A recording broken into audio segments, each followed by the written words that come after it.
हे नमस्कार दोस्तों, मैं शशांक। इन्वेस्टो काइंड में आज हम बात करेंगे जियोजीत फाइनेंशियल सर्विसेज की। देखो, ये स्टॉक मुझको पर्सनली लॉन्ग टर्म के लिए बहुत अच्छा लग रहा है। मुझको लगता है कि चूंकि अभी ये एट अ टाइम 58 रुपीज़ के आसपास है, मुझको लगता है कि फ्यूचर में ये बहुत अच्छे पॉजिटिव रिटर्न देगा। अब वो क्या देगा, कितना देगा, उसी बात को डिस्कस हम इस वीडियो में करेंगे और फंडामेंटल और टेक्निकल के सपोर्ट से हम ये जानने की कोशिश करेंगे कि फ्यूचर में कितना जा सकता है। देखो, 58 का इसका अभी करंट प्राइस है। मुझको ये स्टॉक फ्यूचर में बहुत अच्छा रिटर्न देने वाला स्टॉक लग रहा है। 10 पॉइंट्स में मैं इस फंडामेंटल को कवर करूंगा। फर्स्ट पॉइंट, कंपनी 1400 करोड़ की है। इस कंपनी की एंटरप्राइज वैल्यू 690 करोड़ की है। देखो, ऐसा हो सकता है बिकॉज ये कंपनी जो होती है फाइनेंस की होती हैं, इनको फैक्ट्रियां एसेट वगैरह कोई खरीदने नहीं पड़ते हैं। एक ऑफिस के एक कमरे से, एक बड़े कंप्यूटर से भी इनका काम हो जाएगा। फर्स्ट ये हो गया, गुड है। 1400 करोड़ की कंपनी है। पिछले 3 साल में इस कंपनी की मार्केट कैप में बढ़ोतरी नहीं आई है, इंक्रीज नहीं हुई, बिकॉज ऑफ दैट कि कंपनी ने कोई बाईबैक नहीं लाया, कोई स्प्लिट नहीं लाया है, कोई मतलब इनका बोनस वोनस नहीं आया है, लेकिन कंपनी का शेयर गिरा है। ये सेकंड पॉइंट हो गया। थर्ड पॉइंट हो गया, कंपनी का आरओसी पिछले 3 साल में 16 का है। थोड़ा कम है लेकिन ठीक है, उतना बुरा नहीं है, क्योंकि कंपनी भी चीप रेट में मिल रही है, बहुत ज्यादा हाई रेट पे आपको नहीं मिल रही है। फोर्थ पॉइंट हो गया, कंपनी का जो आरओई है वो 10 का है। ये भी थोड़ा सा कम है लेकिन कोई इश्यू नहीं है, कंपनी में ग्रोथ दिख रही है, वो अभी हम आगे डिस्कस करेंगे। फोर्थ पॉइंट ये हो गया। फिफ्थ पॉइंट हो गया कि करंट इसका आरओसी जो है वो 14 का है। ये फोर्थ पॉइंट हो गया। फिफ्थ पॉइंट हो गया, कंपनी की प्लेजिंग जीरो है, 1000 करोड़ का एसेट है। ये सिक्स्थ पॉइंट हो गया। सेवेंथ पॉइंट हो गया कि कंपनी के ऊपर डेट नहीं है दोस्तों, बिल्कुल डेट नहीं है, ठीक है। एट्थ पॉइंट हो गया कि कंपनी का जो इसका डिविडेंड है वो 2.56 का है। बहुत अच्छा डिविडेंड देती है ये कंपनी। अगर आप इसके अंदर लॉन्ग टर्म के लिए चूंकि इन्वेस्ट करेंगे तो डिविडेंड ये कंपनी आपको देगी, हर साल कुछ ना कुछ जरूर देगी। एट्थ पॉइंट हो गया। नाइन्थ पॉइंट है कि इनके एसेट से भी इनको रिटर्न आते हैं। और last not least 10th point अगर हम देखें तो 62% की होल्डिंग कंपनी के प्रमोटर होल्ड करते हैं। ये एक बहुत बड़ी बात होती है किसी कंपनी में। अगर आप इन्वेस्ट कर रहे हो लॉन्ग टर्म के लिए तो सबसे पहले तो फंडामेंटल में जो जो चीजें होती हैं वो हम फ्यूचर में डिस्कस करेंगे, लेकिन अगर प्रमोटर अच्छी खासी होल्डिंग होल्ड करते हैं तो वहां पर बहुत ज्यादा कुछ होने का खतरा नहीं रहता है। अब वो अलग बात है कि प्रमोटर ही बुरे हो जाएं, जैसे अभी एक हुआ है केस, मैं और आप हम सब जानते हैं। प्रमोटर ही अगर धोखेबाज ना निकले तो ऐसा नहीं हो सकता है, लेकिन वैसे अगर पर्सनली अगर प्रमोटर अच्छी होल्डिंग होल्ड करते हैं तो एक अच्छा बात होती है। और प्लेजिंग नहीं है, ये एक मेजर पॉइंट होता है। कंपनी के ऊपर डेट नहीं है। 10th के 10th पॉइंट हमारे कवर हो गए। अगर मैं अपना व्यू दूं तो मैं इस कंपनी को मतलब मोटा अगर देखा जाए, बड़ा सा मेरा जो व्यू है इस कंपनी को लेकर के, ज़्यादा बढ़ा चढ़ा के नहीं बोलूँगा, 10 में से 9 में तो ये कंपनी फिर भी मुझको क्लियर लगती है फंडामेंटली, जो एक मोटा माटी हम लोग देखते हैं। अब बहुत डिटेल में फंडामेंटल में जो जो चीज़ें मैं देखता हूँ वो मैं आपको डिस्कस करूँगा, लेकिन वो ऑलरेडी मैं देख चुका हूँ। ये 10 पॉइंट मैंने आपके सामने कवर किए हैं तो वो मैं आपको बता रहा हूँ। तो अब यहां पर हमारे सामने कंपनी के रिजल्ट आ गए हैं, फाइनेंशियल रिजल्ट। देखो, मैं आपको एक बात बता दूं, अगर किसी कंपनी के अंदर आप 1 या 2 साल के लिए भी इन्वेस्टमेंट करते हो तो आपको उस कंपनी के ईयरली रिजल्ट को ना देखते हुए क्वार्टरली रिजल्ट को जरूर देखना चाहिए। ईयरली कभी मतलब अगर आप 1-2 साल के लिए इन्वेस्टमेंट करो, बहुत लंबा विजन नहीं होना चाहिए। 1-2 साल के लिए इन्वेस्टमेंट कर रहे हैं तो आपको क्वार्टरली रिजल्ट पर ध्यान देना चाहिए, क्योंकि यहां पर एक दिन में बहुत कुछ हो जाता है ऐसी कंपनियों में। तो मैं जैसा मैंने वो फंडामेंटल में 10 में से 9 पॉइंट क्लियर कर दे, यहां पे मैं आपको बताऊं कि कंपनी के जो मतलब रिजल्ट्स हैं वो अच्छे आ रहे हैं। यहां पर आप देखिए, दिसंबर 18 में 9 करोड़, 6 करोड़, 3, 9, 16, 19, 24, 32 इनके प्रॉफिट लगातार इंक्रीज हो रहे हैं। और यहां पर मैं आपको बताऊं, ईपीएस इनका लगातार इंक्रीज हो रहा है दोस्तों। इस चीज को आप बिल्कुल मतलब नजरअंदाज मत करना कि इनके ईपीएस लगातार इंक्रीज हो रहे हैं। मतलब यहां पर आप देखिए तो 0.13, 39, 0.39, 0.67, 0.79, 1, 1.36 ये इनके ईपीएस में इंक्रीमेंट हो रहा है। टैक्सेस भी इनके अभी प्रेजेंटली तो कि थोड़ा कम लग रहे हैं, कोई इशू नहीं है टैक्सेस का, but profit before tax EBIT जो होता है वो भी ठीक ठाक है और एबिटा जिसका है वो भी ठीक ठाक है। कंपनी की सेल्स में भी बढ़ोतरी हो रही है, मतलब सेल्स भी डिक्रीज नहीं हो रही है, इंक्रीज हो रही हैं। वो आप यहां पर देख सकते हैं, मैं आपको दिखाना चाहूंगा। इस पे आप देख सकते हैं कि कंपनी की सेल्स भी इंक्रीज हो रही हैं, डिक्रीज नहीं हो रही हैं। तो यहाँ पर इनके जो क्वार्टरली रिजल्ट हैं वो भी पॉजिटिव हैं। हर क्वार्टर में इनकी जो सेल्स हैं वो बढ़ रही हैं और उसके साथ साथ इनके प्रॉफिट भी बढ़ रहे हैं, तो ये एक अच्छी बात है। यहाँ पर हमने क्वार्टरली रिजल्ट को डिस्कस कर लिया, अब हम फटाफट से इस कंपनी के होल्डिंग पैटर्न को देख लेते हैं।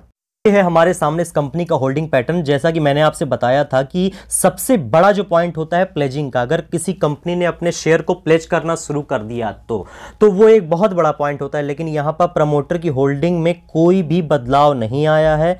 ये आ गया आपके सामने, कोई भी बदलाव नहीं आया है, ये फर्स्ट आपके सामने आ गया। सेकंड, इन्होंने पिछले सितंबर 19 से सितंबर 20 जहां की कोरोना भी आ गया, तमाम सारी प्रॉब्लम्स आई, बट इनके कोई भी प्लेजिंग नहीं किया इन प्रमोटर्स ने अपनी होल्डिंग में। एफआईआईएस की भी इस कंपनी के अंदर एफआईआईएस की भी इस कंपनी के अंदर होल्डिंग है, ये भी आप देख सकते हैं। ऐसी बात नहीं कि उनकी होल्डिंग नहीं है इस कंपनी के अंदर, और अभी प्रॉब्लम्स आई थी तो उन्होंने अपनी होल्डिंग को डिक्रीज किया होगा, लेकिन इन फ्यूचर अगर ये कंपनी के रिजल्ट्स ऐसे ही अच्छे आते रहे तो वो अपनी होल्डिंग को जरूर बढ़ाएंगे। और यहाँ पर डोमेस्टिक इंस्टीट्यूशन के जो इन्वेस्टर्स होते हैं उनकी भी इस कंपनी के अंदर होल्डिंग है, बट उनकी भी होल्डिंग थोड़ा डिक्रीज हुई है। कोई इशू नहीं है, फ्यूचर में कंपनी अच्छा परफॉर्म करेगी, वो लोग किसी भी रेट पे ले लेंगे, लेकिन आपको और हमको उससे पहले से समझना है। तो आपको जो समझना है वो आपको हम बता रहे हैं, मैं आपको बता रहा हूं, ठीक है। यहां पर डीआईएस की होल्डिंग है, थोड़ा सा डिक्रीज हुई है, कोई इशू नहीं है। वो अपनी होल्डिंग फिर से जब लेंगे तो प्राइस वहां से मूव करेगा ऊपर की तरफ को। आपको मैं पहले बता रहा हूं ताकि आप पहले से तैयार रहो उस चीज के लिए। अब हम फटाफट से यहां पर देखिए, मैं एक पॉइंट आपको क्लियर कर दूं कि किसी भी financial bank, insurance, mutual fund वगैरह की इसमें होल्डिंग नहीं है, और पब्लिक की होल्डिंग है 26% की। पब्लिक की होल्डिंग इसके अंदर इंक्रीज हुई है, ठीक है। ये आपके सामने आ गया, लगातार हर क्वार्टर में पब्लिक की जो मतलब होल्डिंग है वो थोड़ी बहुत इंक्रीज हुई है, ठीक है। ये हमारे सामने होल्डिंग पैटर्न आ गया। मुझको ये होल्डिंग पैटर्न बुरा नहीं लगता है, मुझको ये होल्डिंग पैटर्न गुड लगता है। मुझको पर्सनली ये होल्डिंग पैटर्न सही लगता है, बुरा नहीं लगता है, ठीक है। अब हम फटाफट से इस कंपनी के वीकली चार्ट का डिस्कशन कर लेते हैं। वीकली चार्ट के ऊपर जियोजीत फाइनेंशियल सर्विसेज लगातार जो इसका ये एक रेट रहा है, ये मैं आपको दिखा दूं, ये इसी रेट के आसपास, यहां पे देखिए इसने 45 का हाई मारा था 2019 में, फिर ये नीचे आया 20-25 रुपए तक की आया, और फिर अप्रैल के अंदर तो ये 15 रुपीज तक की नीचे आ गया। देन आफ्टर इसने यहां पर स्पाइक आया इसके अंदर, फिर करेक्शन आई है इसके अंदर, फिर यहां से स्पाइक आया, फिर एक बड़ा मूव आया शेयर के अंदर। यहां पर कंसोलिडेशन इस शेयर के अंदर चला, आप देख सकते हैं, आपके सामने है। यहां पर लॉन्ग टर्म तक इसके अंदर कंसोलिडेशन चली। कंसोलिडेशन के बाद इस शेयर ने यहां पर ऊपर की तरफ का मूव दिया है, ये आपके सामने है। मैंने पूरा आपको डिस्कस करके बता दिया है। शेयर के अंदर पहले यहां पर गिरावट आई है, शेयर लगातार नीचे गिरा है, यहां गिरा, फिर थोड़ा ऊपर आया, फिर लगातार नीचे गिरा है, फिर एक बड़ा मूव आया, फिर यहां पर लगभग इस शेयर ने, आपको अगर देखा जाए तो लगभग आप मान लो 2-3-4 महीने, ये शेयर 5 महीने तक कंसोलिडेशन फेज में था। फिर एक बड़ी कैंडल के साथ में शेयर ने ऊपर की तरफ का मूव दिया है, ये आपके सामने है। एक बड़ी कैंडल के साथ में शेयर ने, एक बड़ी कैंडल के साथ में और बड़े वॉल्यूम के साथ में शेयर के अंदर ऊपर का मूव आया है। अभी यहां पर ये कंसोलिडेशन फेज में फिर भी चल रहा है। भी ये कंसोलिडेशन का ये जो एक फेज है, ये मैं आपको यहां पर दिखा दूं, जब भी ये इसको ब्रेक करेगा और ऊपर की तरफ को निकलेगा, तो मेरा व्यू इस शेयर के ऊपर ये है, मुझको लगता है कि आने वाले 1 साल के अंदर, 12 महीने के अंदर ये शेयर 100 रुपीज को टच कर सकता है। ऐसा मेरा व्यू है इसको लेकर के 1 साल के अंदर। लेकिन आपका यहां पर इन्वेस्टमेंट लॉन्ग टर्म के लिए होना चाहिए, बिल्कुल इस बात को ध्यान में रख लीजिएगा। क्योंकि 58 रुपीज का शेयर है, मार्केट ऑल टाइम हाई पर है। मैं आपको फिर से याद दिला दूं इस वीडियो के माध्यम से, एक बड़ी गिरावट हमारा इंतजार कर रही है, ये आप ध्यान रखना, एक बड़ी गिरावट। लेकिन फिर भी मुझको लगता है कि जियोजीत फाइनेंशियल सर्विसेज 100 रुपीज तक जाएगा फॉर 1 ईयर। 1 साल में मुझको ऐसा लगता है कि ये 100 रुपीज का टारगेट हिट कर सकता है, ठीक है। बट अब सबसे बड़ा पॉइंट आता है कि यहां पर इसका स्टॉप लॉस क्या होना चाहिए, वो हम डिस्कस कर लेते हैं। यहां पर आप देख सकते हैं कि इस शेयर ने ये जो एक कहते हैं आपका बॉक्स की जो एक थ्योरी होती है, आप जानते होंगे, मैं और आप हम सब जानते हैं, ये एक बॉक्स के अंदर काम कर रहा था। इसने बॉक्स को यहां पर ब्रेक किया और ये शेयर यहां से ऊपर की तरफ को निकला। अब इसके बाद ये जो एक ग्रीन कैंडल ये बनी, बड़ी सी ग्रीन कैंडल, इसको हम नहीं देखेंगे, इस स्टॉप लॉस को हम ना देखते हुए मैं देखूंगा यहां पर इस स्टॉप लॉस को। ये जो एक ये नीचे की तरफ को कैंडल आई है, इसका जो लो है, इस कैंडल का जो लो है वही हमारा स्टॉप लॉस है। ये चीज आप ध्यान रखना, that is our stop loss. यही है हमारा स्टॉप लॉस। जब भी ये इस कैंडल को ब्रेक करके इसके नीचे जाएगा, गेट आउट, बाहर हो जाना तुरंत।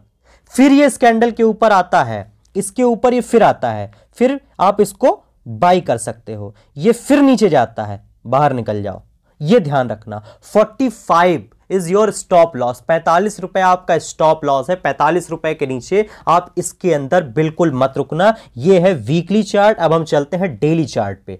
डेली चार्ट के ऊपर सेम चीज आपको दिखाई पड़ रही है। यहां पर ये शेयर ने नीचे की तरफ गिरावट दर्ज करी है, शेयर नीचे की तरफ आया, यहां पर इस शेयर ने नीचे की तरफ गिरावट दर्ज करी, शेयर नीचे की तरफ आया, लेकिन उसके बाद आप देखिए गिरावट के साथ साथ यहां पर वॉल्यूम डिक्रीज हुए। एक बड़े वॉल्यूम के साथ में ये शेयर यहां पर ऊपर निकला है दोस्तों, ये चीज आप ध्यान रखना। लेकिन यहां पर 63 का इसका जो एक ये 52 वीक हाई है, जब ये इसको ब्रेक करके और ऊपर निकलेगा तो यहां पर 100 रुपए का आपका टारगेट है। मुझको 100 रुपीज लगता है, एक साल के लिए ऐसा लगता है कि 100 रुपीज जाएगा, लेकिन उसके लिए इसको ब्रेक करना बहुत जरूरी है। ये जो एक लेवल है ये ब्रेक कर दे तो ये जो मैंने यहां पर आपको एरो दिखाई पड़ रहा है, इस एरो की ये लाइन को ब्रेक करके जब ऊपर निकलेगा तब यहां पर 100 रुपीज है। नीचे की तरफ सेम पॉइंट है जो वहां पर वीकली चार्ट पे था, वही डेली चार्ट पे है। यहां पर ये जो एक ये लेवल है मैं आपको दिखा दूं, यहां पर कैसे जाएगा भाई,